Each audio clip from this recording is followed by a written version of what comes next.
नमस्कार दोस्तों, एक बार फिर से आप सभी का रेलवे वाले बाबूजी यूट्यूब चैनल पर हार्दिक स्वागत है। मैं दिनेश कुमार। आज इस वीडियो में हम स्पेशली बात करेंगे रेलवे असिस्टेंट लोको पायलट की मैथ को लेकर, क्योंकि असिस्टेंट लोको पायलट की सीबीटी फर्स्ट की एग्ज़ाम 25 नवंबर से शुरू होने जा रही है। अब महज आपके पास केवल 30 से 32 दिन बचे हैं और इन 30 से 32 दिनों में भी दीपावली का त्यौहार बीच में है, तो आपके पास 25 से 27 दिन ही पढ़ने को बचे हैं। आगे हम इस वीडियो में बात करेंगे कि आपको मैथ्स में क्या पढ़ना चाहिए, आप जो चीज़ें भूल चुके हो, जो चीज़ें आपकी कन्फ्यूज़न में बनी हुई हैं, उनकी कैसे तैयारी करना है, उनको कैसे मतलब पूरे एग्ज़ाम में जो मैथ आएगी उसको कैसे कवर करना है, ताकि आप पिछला जो पढ़े थे उसको भी आप अच्छे से कवर कर सको। बाकी आप मैथ्स के लिए आपको इन लास्ट दिनों में यह बुक्स ज़रूर पढ़ना चाहिए, क्योंकि इसमें 2018 से लेकर 2023 तो 2023 में जो जीडीसी की एग्ज़ाम हुई थी असिस्टेंट लोको पायलट की, अभी पिछले महीने में उसका एग्ज़ाम पेपर भी इसमें है। और इसमें NTPC, group D, loco pilot, RPF SI constable सबका जो मैथ का जो क्वेश्चन है वह इसमें अच्छे से दे रखा है। इससे आपको फ़ायदा यह होगा कि जो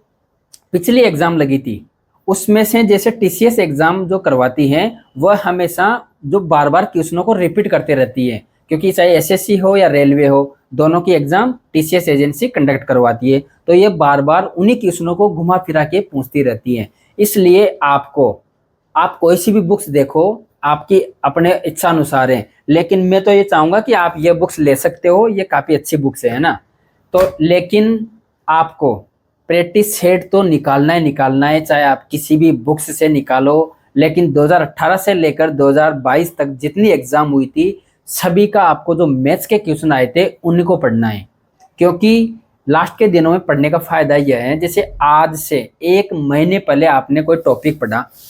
कोई ज्योमेट्री का कोई क्वेश्चन पढ़ा आपने, तो अब आप उसको उठा के देखोगे एक महीने पहले वाले को, तो आपको ऐसा लगेगा यार मैं तो भूल गया, मैंने तो काफ़ी अच्छे से क्लियर किया था, ये कन्फ्यूजन में बना हुआ है। फिर हालांकि आप एक बार देखोगे, देखते थोड़ा सोल्व करने की कोशिश करोगे, देखोगे तो फिर आपको समझ आ जाएगा। लेकिन वहाँ आपको समझ आना नहीं चाहिए, आपको एग्जाम में तुरंत जैसे क्वेश्चन दिखे तुरंत आंसर आना चाहिए, जब जाके आपकी पार पड़ सकती है। क्योंकि आजकल इस बेरोजगारी के दौर में काफ़ी कंपटीशन बढ़ चुका है, सब एक से बढ़कर एक पढ़ने वाले लोग हैं, इसलिए आपकी तैयारी बिल्कुल अच्छे से होनी चाहिए। इसलिए मैं तो ये सजेस्ट करूंगा कि जो 2018 से लेकर 22 तक जितने भी मैथ के टॉपिक्स थे, जिन मतलब मैथ्स की एग्जाम हुई थी, उनमें जितने क्वेश्चन आए थे ना उनको आप सोल्व करके जाना, और जब एग्जाम में आप बैठोगे तो फिर आप मानोगे कि भैया यार आपने सही बोला था, बिल्कुल जो हमने जो प्रीवियस ईयर के जितने पेपर पढ़े थे सभी के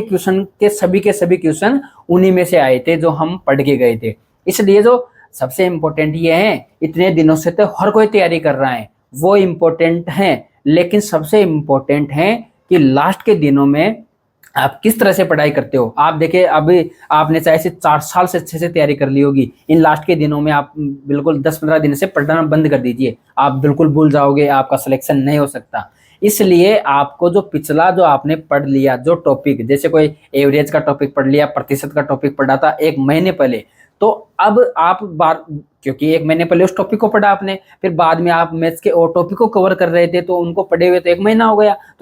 गया, तो वो लोग क्वेश्चन कंफ्यूजन में बने हुए हैं। इसलिए उनकी याददाश्त को ताज़ा करने के लिए, उनको अच्छे से कवर करने के लिए आप कोई सी भी एक बुक्स लेकर आइए, या ये किरण पब्लिकेशन की बुक्स देख सकते हो, जिसमें आपको इन्हीं क्वेश्चनों को पढ़ना है मैथ में, तो बाकी और पढ़ना तो अब छोड़ दीजिए। जो ये क्वेश्चन पेपर हैं उन्हीं को बार बार सेट लगाइए और उन्हीं को निकालिए। आज के लिए इतना ही काफ़ी। धन्यवाद दोस्तों, जय हिंद, जय भारत।